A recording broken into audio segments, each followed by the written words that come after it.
وہ مسافر عرب کے صحرا میں اکیلا چلا جا رہا تھا۔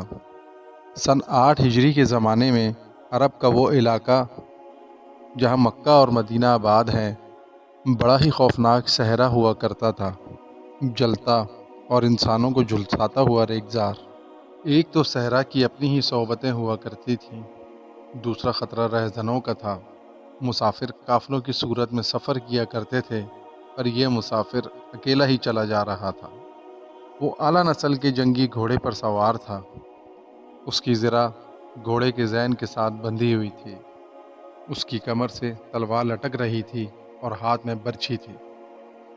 اس زمانے میں مردوں کے قد دراز، سینے چوڑے اور جسم گٹھے ہوا کرتے تھے۔ یہ اکیلا مسافر بھی انہی مردوں میں سے تھا، لیکن جس انداز سے وہ گھوڑے کی پیٹھ پہ بیٹھا ہوا تھا، اس سے پتہ چلتا تھا کہ وہ شہ سوار ہے، کوئی معمولی آدمی نہیں۔ اس کے چہرے پر خوف کا ہلکا سا تاثر بھی نہ تھا کہ رہزن اسے لوٹ لیں گے، اس سے اتنی اچھی اور اعلیٰ نسل کا گھوڑا چھین لیں گے اور اسے پیدل سفر کرنا پڑے گا۔ لیکن اس کے چہرے پر جو تاثر تھا وہ قدرتی نہیں تھا۔ وہ کچھ سوچ رہا تھا، یادوں سے دل بہلا رہا تھا، یا کچھ یادوں کو ذہن میں دفن کرنے کی کوشش کر رہا تھا۔ آگے ایک گھاٹی آ گئی، گھوڑا چڑھتا چلا گیا، خاصی بلندی پر جا کر زمین ہموار ہوئی۔ سوار نے گھوڑا روک کر اسے گھمایا اور رکابوں پر کھڑے ہو کر اس نے پیچھے دیکھا۔ اسے مکہ نظر نہیں آیا، مکہ افق کے نیچے چلا گیا تھا۔ ابو سلیمان، اسے جیسے آواز سنائی دی ہو، اب پیچھے نہ دیکھو، مکہ کو ذہن سے اتار دو، تم مرد میدان ہو، اپنے آپ کو دو حصوں میں نہ کٹنے دو، اپنے فیصلے پر قائم رہو، تمہاری منزل مدینہ ہے۔ اس نے مکہ کی سمت سے نگاہیں ہٹائیں، گھوڑے کا رخ مدینے کی طرف کیا اور باغ کو ہلکا سا جھٹکا دیا۔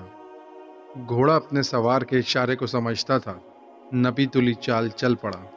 سوار کی عمر 43 برس تھی، مگر وہ اپنی عمر سے جوان لگتا تھا۔ سلیمان اس کے بیٹے کا نام تھا، اس کے باپ کا نام ولید تھا، لیکن اس نے خالد بن ولید کہنے کے بجائے ابو سلیمان کہلانا زیادہ پسند کیا۔ اسے معلوم نہ تھا تاریخ اسے خالد بن ولید کے نام سے یاد رکھے گی۔ یہ نام اسلام کی عسکری روایت اور جذبے کا دوسرا نام بن جائے گا۔ 43 برس کی عمر میں جب خالد مدینے کی طرف جا رہا تھا، اس وقت وہ مسلمان نہیں تھا۔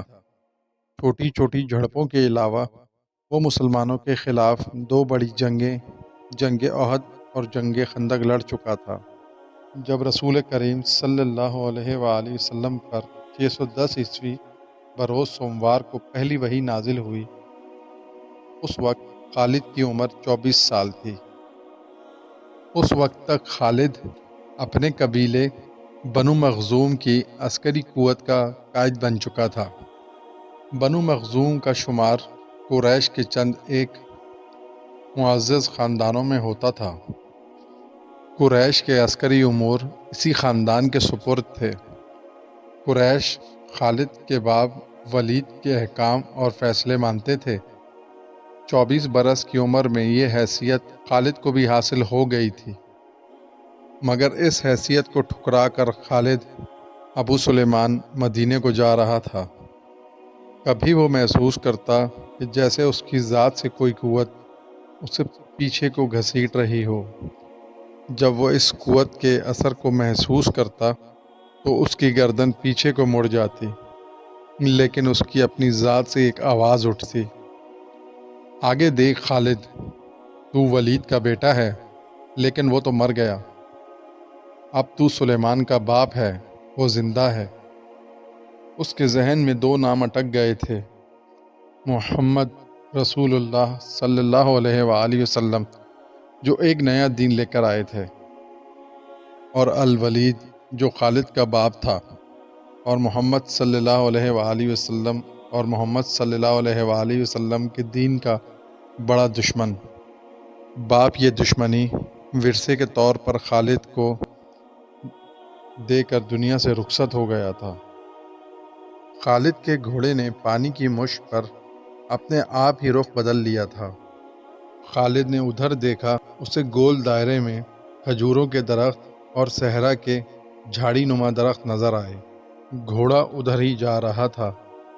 نخلستان میں پہنچ کر خالد گھوڑے سے کود گیا، امامہ اتارا اور پانی کے کنارے دوزانوں ہو کر بیٹھ گیا۔ اس نے پانی چلو بھر بھر کر اپنے سر پر ڈالا اور 2-4 چھینٹے اپنے منہ پر مارے۔ اس کا گھوڑا پانی پی رہا تھا۔ اس نے اس چشمے سے پانی پیا جو صرف انسانوں کے استعمال کے لیے تھا۔ یہ ایک چھوٹا سا جنگل تھا۔ خالد نے گھوڑے کی زین اتاری، زین کے ساتھ بندھی ہوئی چھوٹی سی ایک دری کھول کر جھاڑی نما درخت کے جھنڈ تلے بچھائی اور لیٹ گیا۔ وہ تھک گیا تھا، تھوڑی دیر کے لیے سونا چاہتا تھا، مگر اس کے ذہن میں یادوں کا جو قافلہ چل پڑا تھا اسے سونے نہیں دے رہا تھا۔ خالد کو 7 سال پہلے کا ایک دن یاد آیا جب خالد کے عزیزوں نے محمد صلی اللہ علیہ وآلہ وسلم کو قتل کرنے کا منصوبہ بنایا۔ اس منصوبے میں خالد کا باپ ولید پیش تھا۔ وہ ستمبر 622 عیسوی کی ایک رات تھی۔ قریش نے رسول خدا صلی اللہ علیہ وآلہ وسلم کو سوتے میں قتل کرنے کے لیے ایسے آدمی چنے تھے جو انسانوں کے روپ میں وحشی اور درندے تھے۔ خالد قریش کے سرکردہ خاندان کا جوان تھا۔ اس وقت اس کی عمر 27 برس تھی۔ وہ حضور نبی اکرم صلی اللہ علیہ وآلہ وسلم کے قتل کی سازش میں شریک تھا، لیکن وہ قتل کے لیے جانے والے گروہوں میں شامل نہ تھا۔ اسے وہ 7 سال پہلے کی رات گزرے کل کی طرح یاد تھی۔ وہ اس قتل پر خوش بھی تھا اور ناخوش بھی۔ خوش اس لیے کہ اس کے اپنے ہی ایک قبیلے کے آدمی نے اس کے مذہب کو، جو کہ بت پرستی تھا، باطل کہہ دیا اور اپنے آپ کو پیغمبر خدا کہہ دیا۔ ایسے دشمن کے قتل پر خوش ہونا فطری بات تھی، اور ناخوش اس لیے کہ وہ اپنے دشمن کو للکار کر آمنے سامنے کی لڑائی لڑنے کا قائل تھا۔ اس نے سوئے ہوئے دشمن کو قتل کرنے کی کبھی سوچی ہی نہ تھی۔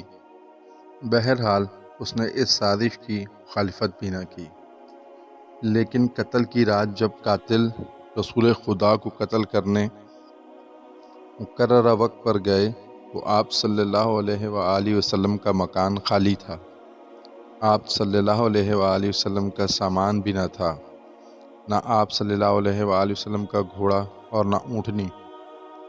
قریش اس امید پر سوئے ہوئے تھے کہ صبح انہیں خوشخبری ملے گی کہ ان کے مذہب کو جھٹلانے اور اپنے نئے مذہب کی طرف بلانے والا قتل ہو گیا، مگر صبح وہ ایک دوسرے کو مایوسی کے عالم میں دیکھ رہے تھے اور سرگوشیوں میں ایک دوسرے سے پوچھ رہے تھے، محمد کہاں گیا؟ رسول خدا صلی اللہ علیہ وآلہ وسلم قتل کے وقت سے بہت پہلے اپنے قتل کے آگاہ ہونے پر یثرب کی طرف ہجرت کر گئے۔ صبح تک آپ صلی اللہ علیہ وآلہ وسلم بہت دور نکل گئے۔ خالد کے ذہن سے یادیں پھوٹتی ہی چلی آ رہی تھی۔ ذہن پیچھے ہی ہٹتے ہٹتے 16 برس دور جا نکلا۔